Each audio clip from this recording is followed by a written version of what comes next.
Hi friends नमस्ते welcome to crazy monkey. सो ताजा movie updates तो మీ ముందుకు వచ్చేసాను। ఇప్పుడు విషయానికి వద్దాం।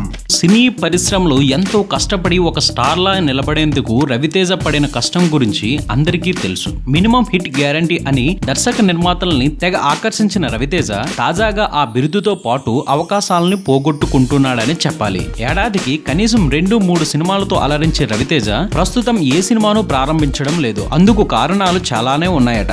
ఇటీవల దిల్ రాజ్ రవితేజ కాంబినేషన్ తెరకెక్కాల్సిన చిత్రం ఓపెనింగ్ జరుపుకొని మరీ పట్టాలు తప్పింది। ఇక ఆ తర్వాత దామోదర్ ప్రసాద్ నిర్మాణంలో చక్రీ దర్శకత్వంలో రాబిన్ హుడ్ అనే సినిమా కూడా తెరకెక్కనుందని వినిపించగా అది కేవలం వార్తగానే మిగిలింది। తాజాగా డివివి దానయ్యతో రవితేజ ఓ సినిమా చేయబోతున్నాడనే వార్త కూడా ఫిల్మ్ నగర్ లో చక్కర్లు కొట్టింది। ఇప్పుడు తనకు పవర్ లాంటి హిట్ అందించిన బాబీతో రవితేజ మరో సినిమా అంటూ సరికొత్త వార్త తెరపైకి వచ్చింది। ఇది ఇలా ఉండగా మరో ఇంట్రెస్టింగ్ న్యూస్ ఏంటంటే గత కొంతకాలంగా రవితేజ మొహంలో కాస్త నీరసంతో పాటు కళ తప్పింది। అసలు రవితేజకు ఏమైంది అనే వార్త ఇప్పుడు హాట్ టాపిక్ గా మారింది। శారీరకంగా ఫిట్ గా ఉన్న ఈ మాస్ మహారాజా మొహంలో కళ తప్పింది। తిరిగి మునుపట్ల సరికొత్తగా కనిపించేందుకు విదేశాలకు వెళ్తున్నట్లు సమాచారం। ఏది ఏమైనా ఈ మాస్ మహారాజా మళ్లీ వెండితెరపై ఒక బ్లాక్ బస్టర్ హిట్ తో అలరిస్తాడని ఎదురు చూస్తున్నారు సినీ అభిమానులు। ఇది అప్డేట్ మరొక తాజా సమాచారంతో మీ ముందుకు వచ్చేస్తాను। ప్రతి నిమిషం మనకు సరికొత్త సినీ సమాచారాన్ని అందిస్తున్న మన విఆర్ మీడియా ఛానల్ ని సబ్స్క్రైబ్ చేయండి, మమ్మల్ని ప్రోత్సహించండి। Please subscribe and thank you.